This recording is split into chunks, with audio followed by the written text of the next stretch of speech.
नमस्कार।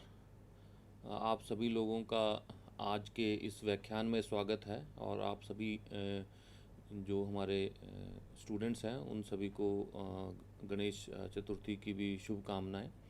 तो आज हमारे व्याख्यान का विषय है एक्सो प्लैनेट और जो जीवन के घटक होते हैं।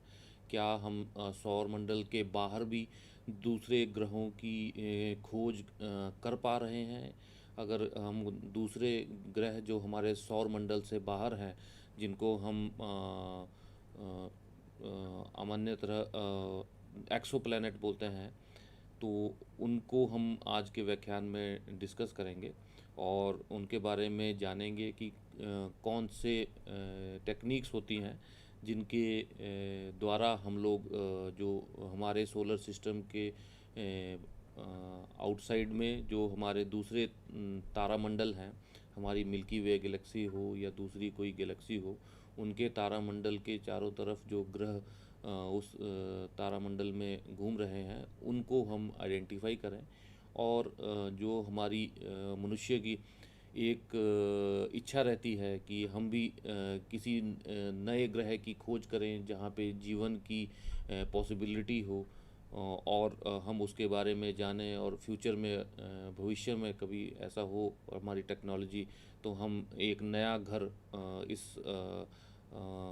अथाह अंतरिक्ष में जान सकें और वहाँ पे उसकी स्टडी करके और वहाँ फ्यूचर में जा सकें।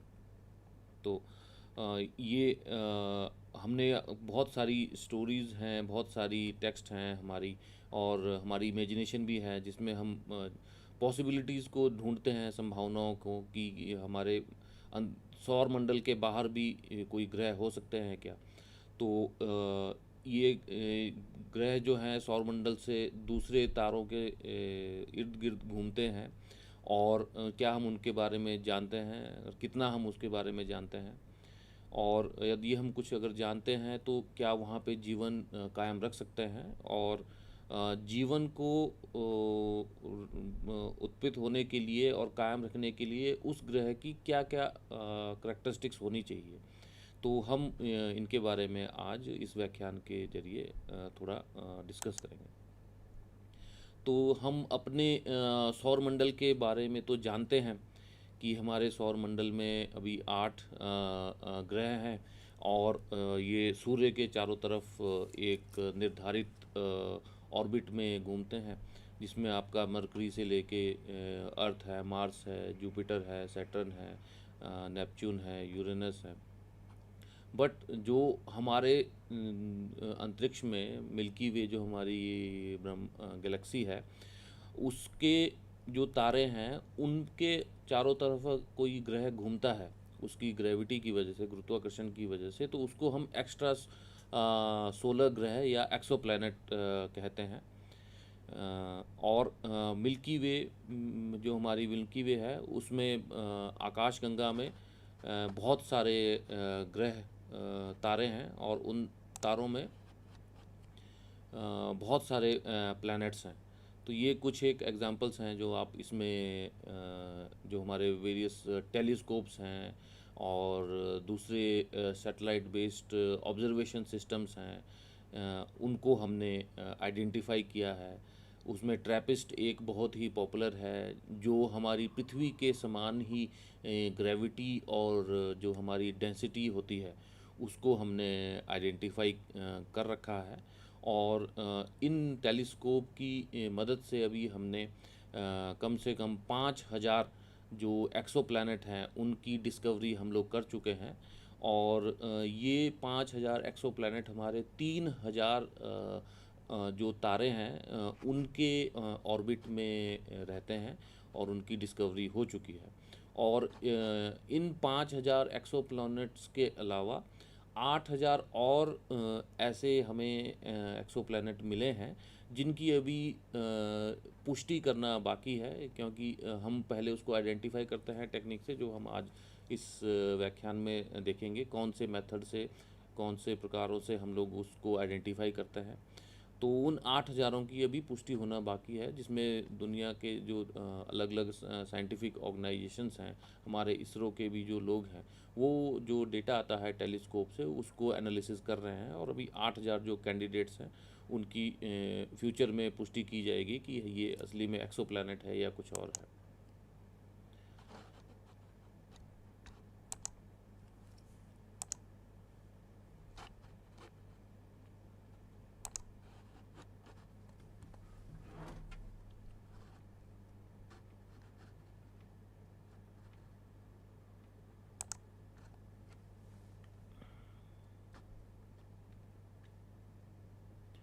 तो ये हमारे टोटल एक्सो प्लैनेट्स हैं जिनकी जो डिस्कवरी अभी तक हो चुकी है। 5,000, जैसे मैंने बताया, 5,000 के करीब एक्सो प्लैनेट ऑलरेडी हो चुके हैं और 8,000 एक्सो प्लैनेट्स की डिस्कवरी होना अभी बाकी है। तो उसमें से हम लोग क्लासिफाई करते हैं 4 प्रकार से, जो उनके साइज़ होते हैं एक्सो प्लैनेट के, उसके हिसाब से हम लोग उनको महाकाय गैस, जिसको गैस जाइंट भी बोलते हैं। और जैसे कि हमारे सोलर सिस्टम में जुपिटर है, सैटर्न है, तो वो आउटर जो प्लैनेट्स हैं उनको गैस जाइंट्स की तरह होते हैं। दूसरे नेपच्यून की तरह रहेंगे, और कुछ पृथ्वी से थोड़े बड़े पर नेपच्यून से छोटे, तो उनको हम सुपर अर्थ की तरफ बोलेंगे। और जो चौथी प्रकार है वो स्थलीय या पृथ्वी एनालॉग या टेरेस्ट्रियल और अर्थ एनालॉग, जो पृथ्वी की तरह का उनका साइज़ है, उनका जो डेंसिटी है। तो ये सबसे महत्वपूर्ण है, जो ये पृथ्वी की तरह के जो एक्सो प्लैनेट्स हैं। तो ये टोटल 5,000 में से जो हमारे पृथ्वी की तरह जो वाले जो हैं वो बहुत अभी कम हैं। तो ये इनका जो ऑर्बिटल पीरियड है, उस जो उसका पेरेंट तारा है उसके इर्द गिर्द वो कितना समय में घूमता है, और उसका साइज़ जो है रिलेटिव टू द अर्थ जो रेडियस है। तो ये अगर 1 की तरफ आएगा तो हमारा जो रॉकी प्लैनेट्स, जो हम हमारे जो टेरेस्ट्रियल प्लैनेट्स हैं, मार्स हो गया, उसमें पृथ्वी हो गया, शुक्र हो गया, और जो आपका मरकरी है, तो वो है। बट उसमें से भी अगर आप देखेंगे टेरेस्ट्रियल प्लैनेट्स में, उसमें अगर कोई ऐसे कंपाउंड मिलते हैं जैसे आपको जल हो या कार्बन डाइऑक्साइड हो, तो उनको प्रेफर करेंगे, क्योंकि वहाँ पे जीवन की संभावना अधिक पाई जाएगी।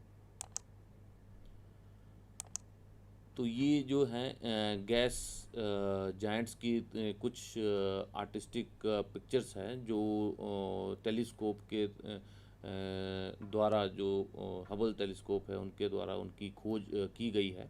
ये मुख्य रूप से हाइड्रोजन और हीलियम के गैस के बने होते हैं, और ये पूरी जो गैस है एक सॉलिड कोर होता है, उसकी चारों तरफ ये घूमते रहते हैं।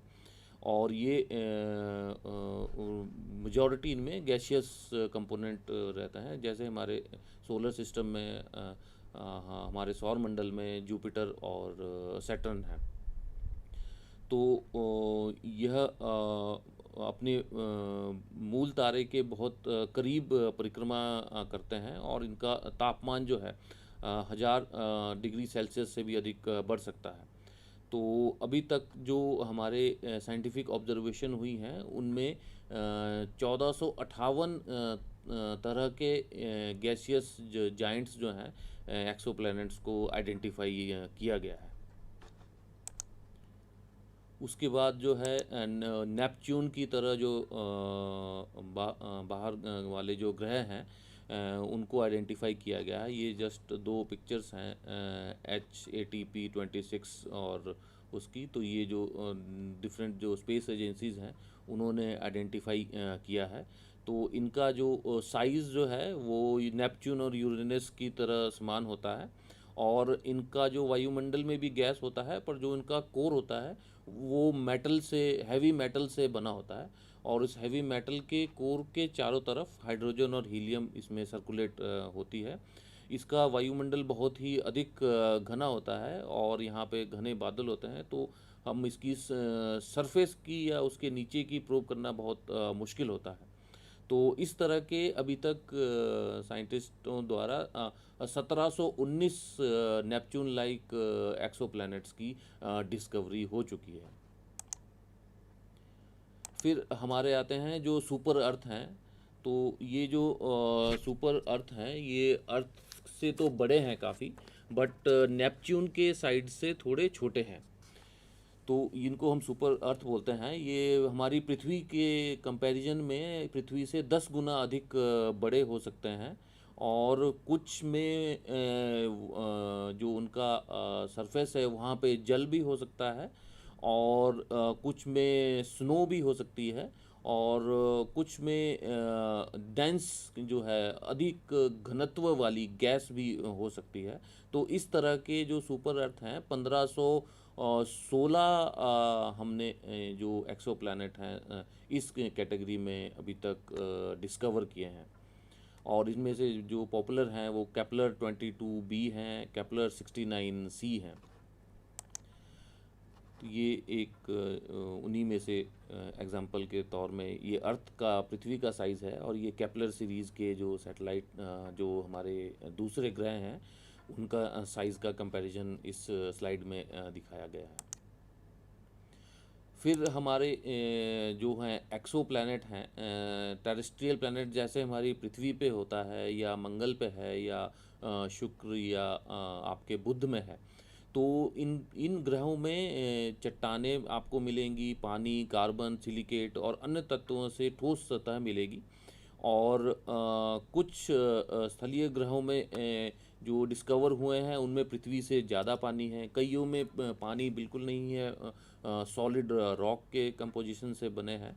और इनका वातावरण जो है, संरचना है, उनको आइडेंटिफाई करने के लिए कि ये असली में रहने योग्य हैं कि नहीं, जीवन पॉसिबल है, तो उसमें बहुत समय लगता है।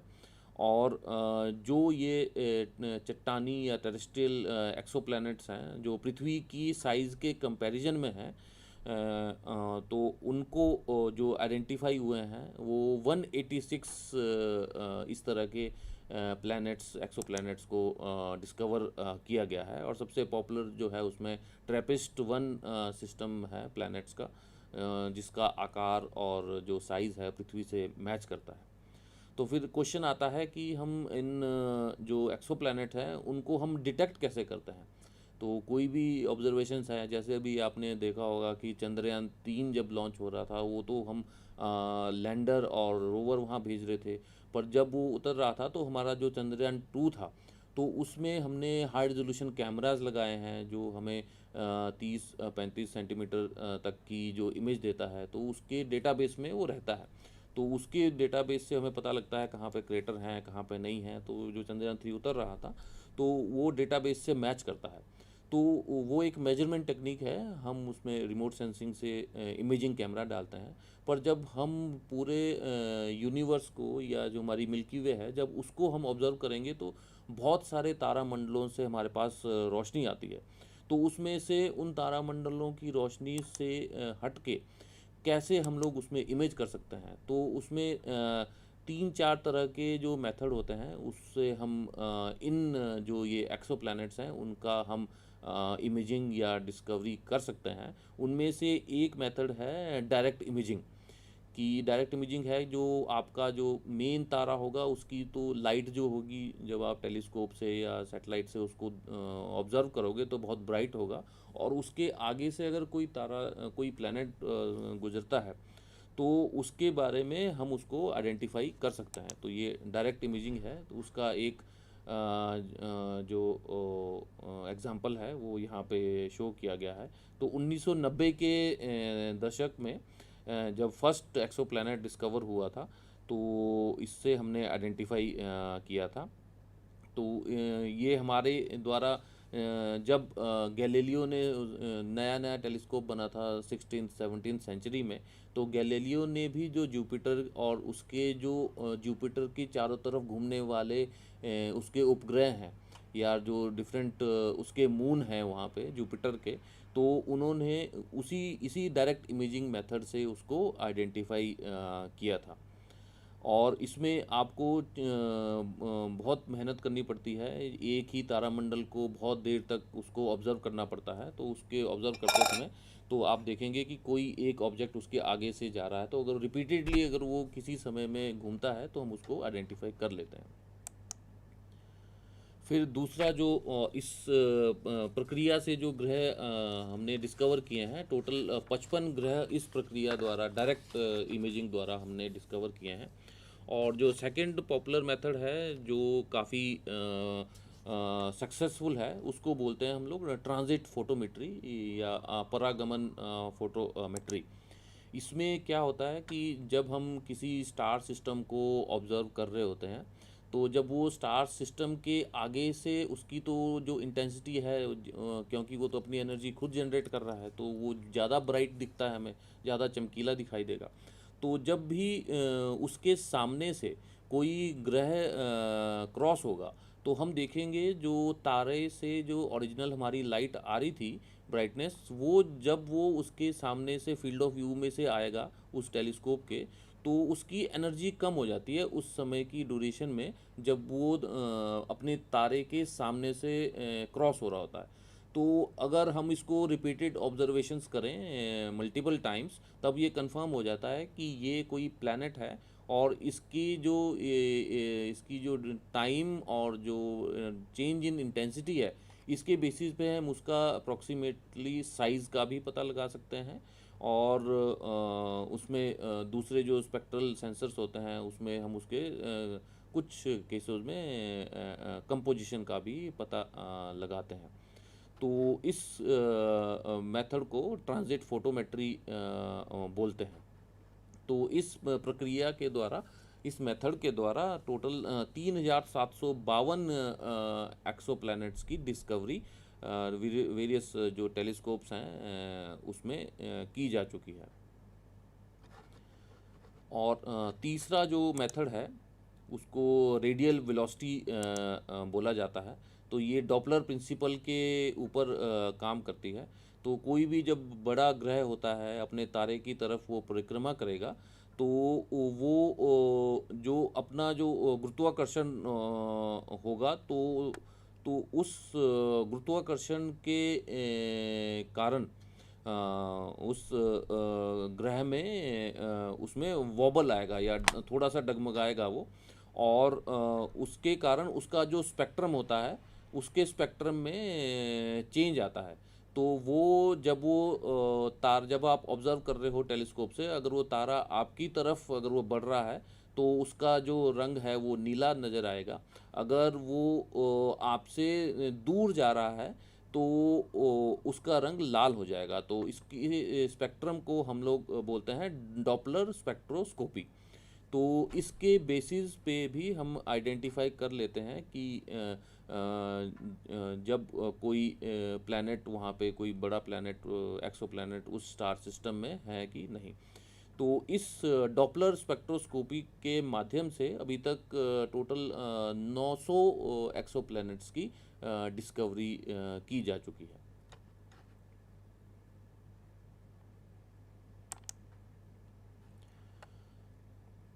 तो इसमें हम जब इसको ऑब्ज़र्व करते हैं, एक तो है जैसे गैलीलियो करते थे कि आप अर्थ के सिस्टम में ही आप टेलीस्कोप से किसी स्टार सिस्टम को ऑब्ज़र्व करिए।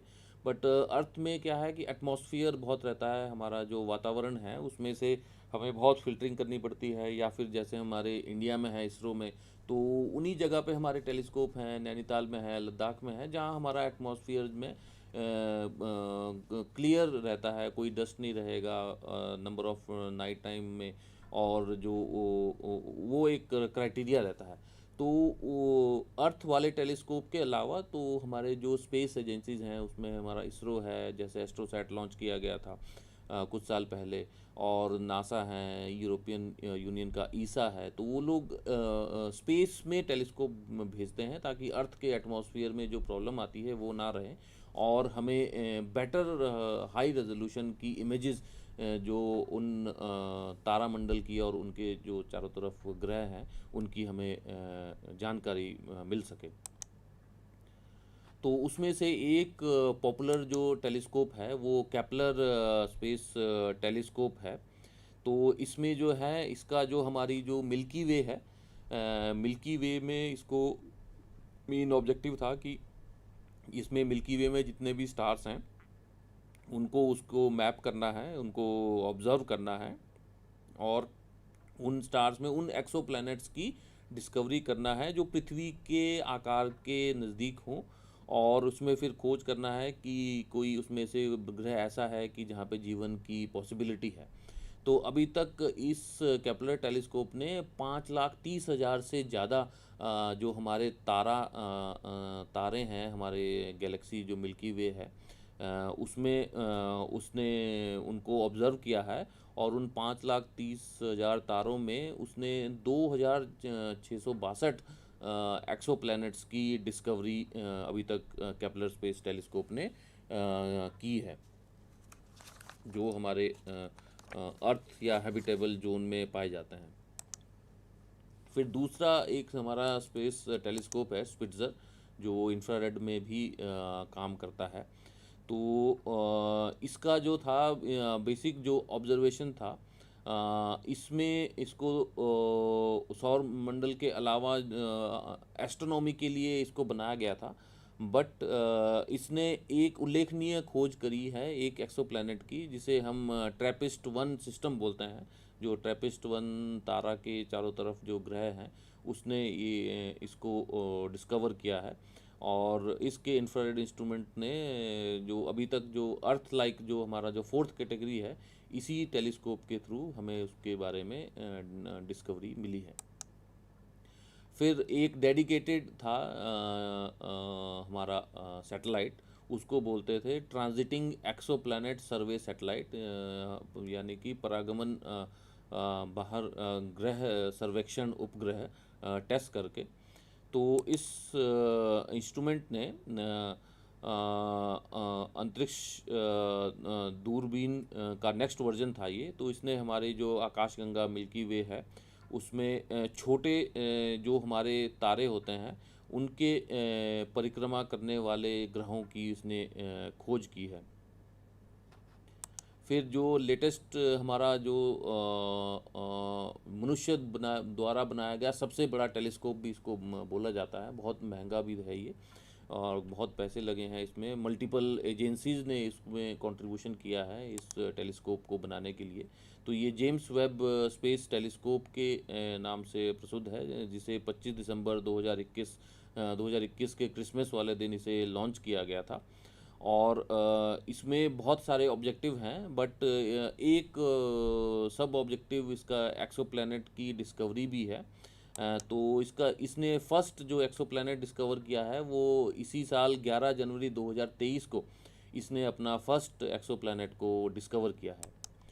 फिर फ्यूचर में एक मिशन होगा जिसमें यूरोप लीड ले रहा है, Nancy grace Roman space telescope, जिसमें नासा भी है, और बाकी इंस्ट्रूमेंट स्पेस एजेंसीज भी हैं। ये भी इंफ्रारेड डोमेन में ही है, जो हमारा इलेक्ट्रोमैग्नेटिक स्पेक्ट्रम है, इंफ्रारेड में ही रहेगा ये, और ये wide field infrared space telescope रहेगा, और ये अभी अंडर कंस्ट्रक्शन है। 2027 तक इस स्पेस टेलीस्कोप का लॉन्च होगा, और ये नेक्स्ट डेकेड में जितनी एस्ट्रोनॉमी की ऑब्जर्वेशन होगी, ये मेन वर्कहॉर्स रहेगा ये वाला टेलीस्कोप। और इसके अलावा और भी अदर बहुत सारे मिशंस हैं इसमें। अभी फ्यूचर में आप देखेंगे इसमें इसरो भी, अभी तो हम जो अर्थ बेस्ड टेलीस्कोप हैं या जो ये टेलीस्कोप हैं, इनका डेटा सारे जो वैज्ञानिक हैं उनको अवेलेबल रहता है। तो हमारे जो फिज़िकल रिसर्च लेबोरेटरी में जो वैज्ञानिक हैं जो एस्ट्रोनॉमी में उसमें काम करते हैं, उन्होंने भी कुछ एक्सोप्लैनेट्स की डिस्कवरी करी है। तो फ्यूचर में हमारे इसरो से भी हो सकता है कि एक डेडिकेटेड स्पेस मिशन रहे विद आइदर इंडिपेंडेंटली और किसी और एजेंसी के साथ मिलके। तो ये अभी फ्यूचर के हैं, इसमें से हबल, स्पिट्ज़र, केपलर, टेस, जेम्स वेब, ये तो अभी चल रहे हैं, बट फ्यूचर में आप देखेंगे प्लेटो है, डब्ल्यू फर्स्ट है, तो ये इस तरह के फ्यूचर में मिशन रहेंगे। और न्यू वर्ल्ड वर्ल्ड्स टेलीस्कोप, जो आपको इंफ्रारेड में, यूवी में या विजिबल डोमेन में इसको लॉन्च किया जाएगा।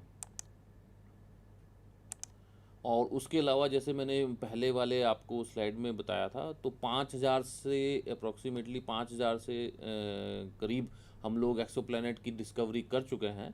बट उसके अलावा अभी 8000 के और प्लैनेट्स की डिस्कवरी हो चुकी है, बट उनको अभी फाइनल कंफर्मेशन नहीं मिला है, क्योंकि आप एक बार बड़े टेलीस्कोप से देखते हैं, फिर उसकी रिपीटेड ऑब्जर्वेशन लेनी होती है तारामंडल की, जो जो क्राइटेरिया हमने आइडेंटिफाई करे थे अदर मेथड में या उनकी क्लासिफिकेशन में, कि उनको हम 100% श्योर हैं कि अब हम इसको एक्सोप्लैनेट की कैटेगरी में डिस्कवर कर चुकते हैं, कर सकते हैं। तो उसमें एक ही टेलीस्कोप से नहीं, मल्टीपल टेलीस्कोप से सेम तारा और उस स्टार और उसका जो प्लैनेट है उसको मल्टीपल टाइम मल्टीपल टेलीस्कोप से ऑब्जर्व किया जाता है। जब सारे ऑब्जर्वेशन मैच करते हैं तब इसको हम कंफर्म करते हैं कि हाँ, ये एक्सोप्लैनेट की कैटेगरी में आ सकता है। फिर जैसे मैंने आपको पिछले उसमें बताया था कि नाम हमने दिए हैं कुछ, तो ये नाम कैसे दिए जाते हैं इन एक्सोप्लैनेट्स के, हमने तो हमारे जैसे शास्त्रों में लिखा है, तो हमें पृथ्वी है, शुक्र है, मंगल है, तो ये है। फिर हमारा एस्ट्रोनॉमिकल सोसाइटीज़ हैं जो नाम रखते हैं, तो उन लोगों ने एक साइंटिफिक इसको मेथड अपनाया है नाम देने के लिए। तो उसमें क्या करते हैं कि सबसे पहले जो है नाम देने के लिए इसमें पहले इसको जो है ये नाउन इसमें जो होगा, ये वाला जो शब्द होगा ये बताता है उस तारे का, जिस तारामंडल के चारों तरफ वो जो ग्रह है जो घूम रहा है। तो जैसे ये एक नाम दिया गया है केपलर 69। तो केपलर जो 69 है, ये आपका नंबर डिनोट करता है, ये आपका 69 इसमें प्लैनेट्स हैं। और जो सी है, जो मेन तारा होता है, उसको बोलते हैं हम ए। और उससे तारे से जैसे आप चारों तरफ घूमेंगे, तो जो बी होगा, जो फर्स्ट प्लैनेट जो होगा उसको हम बी बोलेंगे, जो सी होगा वो सेकंड प्लैनेट होगा तारा मंडल से। तो इस तरह से इसकी नेमिंग फॉलो की जाती है। तो जैसे ये है 255 कैंसर डी, तो ये शो करता है कि ये जो एक्सोप्लैनेट है ये 55 सेंचुरी है, ये कॉन्स्टलेशन ऑफ कैंसर में है। और डी करता है कि ये थर्ड प्लैनेट है उस स्टार सिस्टम के। ट्रेपेस्ट 1 भी है, तो वो जो एक्सोप्लैनेट है वो ट्रेपेस्ट 1 स्टार के चारों तरफ ऑर्बिट कर रहा है, घूम रहा है।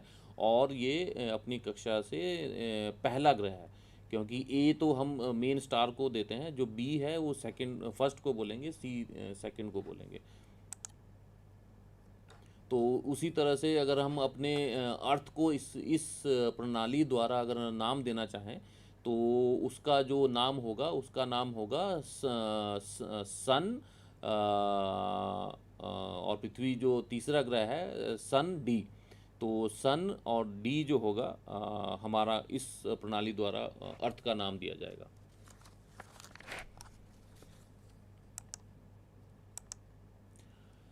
फिर अब हमने इतने हज़ारों एक्सोप्लैनेट्स को तो ढूंढ लिया। अब ढूंढने के बाद नेक्स्ट क्या है कि क्या उन प्लैनेट्स में, जैसे हमारे सौर मंडल में अभी सिर्फ पृथ्वी पे हम रह रहे हैं और पृथ्वी में ही पूरा जीवन हम पाते हैं विभिन्न रूपों में। और अभी हम जो डिस्कवरी कर रहे हैं कि मार्स में कुछ बिलियंस ईयर्स अगो पानी बहता था और जीवन की पॉसिबिलिटी हो सकती थी, कुछ समय तक जीवन भी रहा हो। और जब हम किसी मून पे देखते हैं कि अभी सल्फ़र मिला है, फिर हाइड्रोजन, या फिर अगर पानी मिलता है, तो वो सस्टेनिंग के लिए फ्यूचर में जो एस्ट्रोनॉट होंगे उनके लिए बहुत फ़ायदेमंद होगा। और उसी तरह जब हम दूसरे तारामंडल के ग्रहों को भी जब हम डिस्कवर करते हैं, तो उसमें सबसे पहले हमारा रहता है कि क्या वो जीवन को सस्टेन कर सकते हैं कि नहीं। तो ये एक बड़ा क्वेश्चन है। तो सबसे पहले तो हम उसमें देखेंगे कि अर्थ साइज़ वाले प्लैनेट कौन से हैं। तो इसमें हम बोलते हैं इसको गोल्डी लॉक जोन भी बोला जाता है कि उसका जो साइज़ है वो अर्थ की साइज़ के कंपैरिजन में है, आइदर 0.5 आर या रेडियस जो है कंपैरिजन में, और 1.5 आर।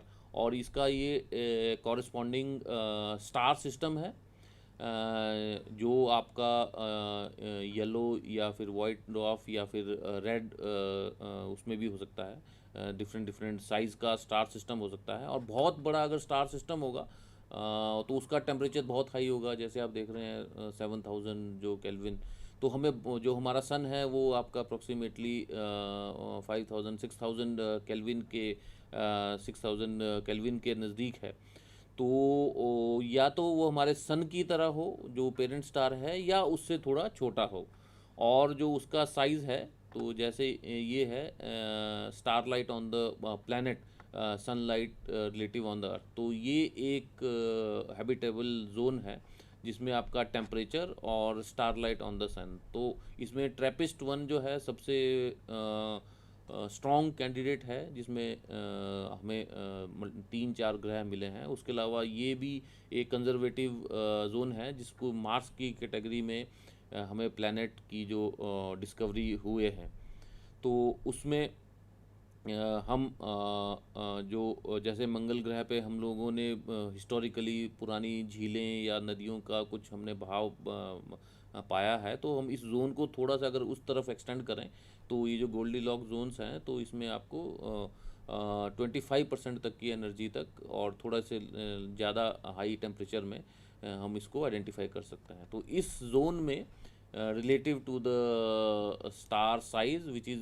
जो आपका टेम्परेचर को इन्फ्लुएंस करता है, और उस प्लेनेट में कितनी एनर्जी हमें मिल रही है, उसके हिसाब से इस गोल्डी लॉक जोन में अगर हमें कोई एक्सो प्लैनेट मिलता है तो वो आइडियल कैंडिडेट माना जाता है। और डिस्टेंस के हिसाब से देखा जाए तो हमारा और सूर्य के बीच में 150 मिलियन किलोमीटर की दूरी है। तो फ्यूचर में भी अगर इसी दूरी में कोई प्लैनेट मिलता है जिसका साइज़ सन की तरफ है और साइज़ प्लैनेट का अर्थ की तरफ है, तो उसको हम पॉसिबली कोरिलेट कर सकते हैं कि वहाँ पे हाई पॉसिबिलिटी है लाइफ होने की। और इसमें जो ट्रैपिस्ट सिस्टम है जैसे मैंने बताया, तो इसमें एफ और जी 3 ग्रह हैं ट्रैपिस्ट सिस्टम में, जो हमें रहने योग्य क्षेत्र में बहुत स्ट्रॉन्ग कैंडिडेट्स हैं इस ट्रैपिस्ट में, एफ और जी। और इसमें एक सबसे और महत्वपूर्ण बात होती है कि जो पानी है वो लिक्विड फॉर्म में होना चाहिए। तो अगर वो लिक्विड फॉर्म में होगा तो उसको आइडेंटिफाई करने में और उसको स्टडी करने में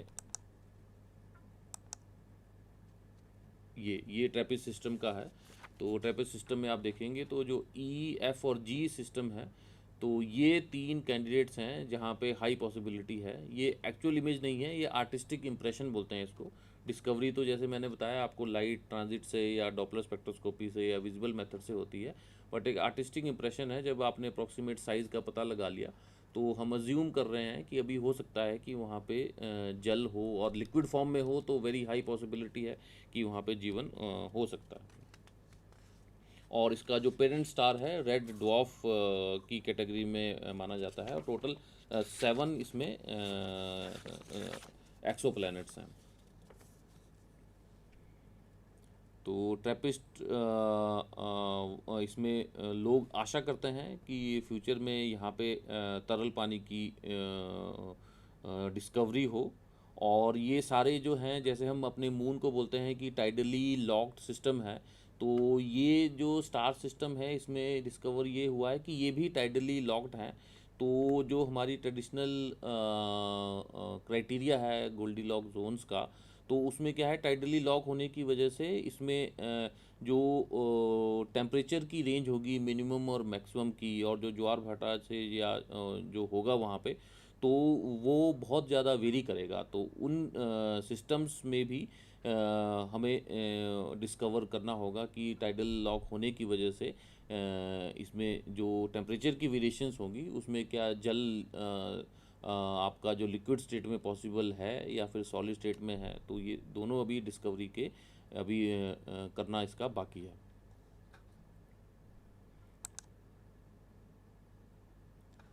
और इसमें हम क्या अभी वहाँ पे आपने डिस्कवर तो कर लिया, तो क्या हम वहाँ पे जा सकते हैं अभी? तो अभी जो है करंट टेक्नोलॉजी में, जिसमें हम मोस्टली केमिकल वाले प्रोपल्शन यूज़ करते हैं, उसमें वो बहुत ही डिफ़िकल्ट माना जाता है, क्योंकि वो लाइट ईयर्स दूर होते हैं। कि लाइट ईयर मीन्स जो एक, अगर आप लाइट की स्पीड से भी जाएं, तो अगर आप एक लाइट ईयर बोलो तो 1 साल लगेगा लाइट को भी पहुंचने में, तो वो बहुत ही मल्टीपल लाइट ईयर्स से आपके दूर हैं। और कोई भी ऐसा हमारा प्रोपल्शन सिस्टम नहीं बन पाया है अभी तक जो लाइट की स्पीड से ट्रेवल कर सके। और जब आप लाइट की स्पीड से ट्रेवल आपने कर भी लिया, तब आपका वो रिलेटिविटी और एनर्जी और मास का कंजर्वेशन है, उसमें बहुत सारी कॉम्प्लेक्सिटीज़ आ जाती हैं। बट उसमें एक पॉसिबिलिटी हो सकती है। ये थोड़ा सा एग्जांपल है जो स्पेक्ट्रोस्कोपी पे हम लोग करते हैं, कि सूर्य की जब लाइट आती है, तो जब हम प्रिज्म या कुछ लगाते हैं तो किस तरह से वो अलग अलग विजुअल स्पेक्ट्रम में कन्वर्ट होती है, और मल्टीपल गामा रे से लेके रेडियो वेव तक हमें मिलती है। और जब हम इसको ऑब्ज़र्व करते हैं किसी लाइट को, और जब कोई प्लैनेट आएगा, तो ये सर्वाइविंग लाइट है उसकी डिफरेंट डिफरेंट इलेक्ट्रोमैग्नेटिक स्पेक्ट्रम में। और ये मान लीजिए कोई एक्सोप्लैनेट है और इसका ये सराउंडिंग एटमॉस्फेयर है, तो जब उसमें से लाइट पास हो रही होती है, तो उसके हम स्पेक्ट्रोस्कोपी को ऑब्ज़र्व करते हैं। और उस स्पेक्ट्रोस्कोपी में हम उसका जो कंपोजिशन है एटमॉस्फेरिक कंपोजिशन का, वो हम उसको जानने की कोशिश करते हैं। तो उसमें अगर वाटर मिल जाए, मीथेन मिल जाए, CO2 मिल जाए, तो इसके बेसिस पे हम लोग आइडेंटिफाई कर सकते हैं कि हाँ, ये एक लाइफ कॉन्स्टिट्यूएंट्स हैं, जिसको हम लोग लाइफ की पॉसिबिलिटी को आइडेंटिफाई करने के लिए कंफर्म कर सकते हैं। तो आपने जब एक्सोप्लैनेट कर लिया, उसके बाद जो ये एटमॉस्फेयर के थ्रू जो लाइट आ रही है, जेम्स वेब टेलीस्कोप में हमारे पास अभी इंस्ट्रूमेंट हैं ऐसे जो इस तरह की डिस्कवरी करने के कैपेबल हैं। और अभी रिसेंटली डिस्कवरी भी किया गया था एक इसी तरह के प्लैनेट्स में उसके एटमॉस्फेरिक कंपोजिशन का। तो जैसे मैंने बोला, अभी उसकी पॉसिबिलिटी जो है ट्रैवल की बहुत डिफ़िकल्ट है। बट जो एडवांस प्रोपल्शन है, जो सोलर सिस्टम के बाहर हम अगर जाना चाहें, तो कौन सा हम उसमें रॉकेट यूज़ करें। तो एक हमने, जब हम इसरो में ट्रेनिंग करने गए थे फ्रांस में, तो हमारी जो प्रोजेक्ट टीम थी उसमें सभी देशों के लोग थे, तो हमने छोटा सा प्रोजेक्ट किया था। तो उसमें हमने एक प्रणाली जो है उसको आइडेंटिफाई किया था। उसमें उसको बोलते हैं anti matter catalysed fusion propulsion, जो आपकी बहुत हाई थर्स्ट देता है और स्पेसिफिक इम्पल्स भी 5 लाख सेकंड तक देता है। और इसके बेसिस पे हम पॉइंट जी की स्पीड से ट्रैवल कर सकते हैं फ्यूचर में। बट इसमें बहुत सारी कॉम्प्लेक्स टेक्नोलॉजीज़ हैं, जिसमें आपके पॉजिट्रॉन्स को जनरेट करना, फिर मैग्नेटिक फील्ड को कंट्रोल करना। तो आने वाले भविष्य में इस तरह की जो टेक्नोलॉजीज़ रहेंगी, जिसमें आपकी न्यूक्लियर फिज़िक्स और जो प्रोपल्शन वाला जो कंपोनेंट है, उन दोनों को कंबाइन करते हुए, तो फ्यूचर में इस तरह के अगर बनते हैं अगले 20 साल 30 साल या इस पूरे 21st सेंचुरी में, तो ये हमें कुछ हद तक पहुंचाने में सक्षम है। और एक और टेक्नोलॉजी है जिसका बहुत हाई थर्स्ट और इम्पल्स है, बट अभी हमारे पास टेक्नोलॉजी नहीं है कोई ऐसी जो ये direct anti matter matter direct particle annihilation को सस्टेन कर सके। तो फ्यूचर में अगर होता है तो इस इम्पल्स से भी जाएंगे, तो आप बहुत ज़्यादा एनर्जी और थर्स्ट और इम्पल्स जनरेट कर पाएंगे, और लॉन्ग डिस्टेंस ट्रैवल करने में सक्षम रहेंगे हाई स्पीड के साथ।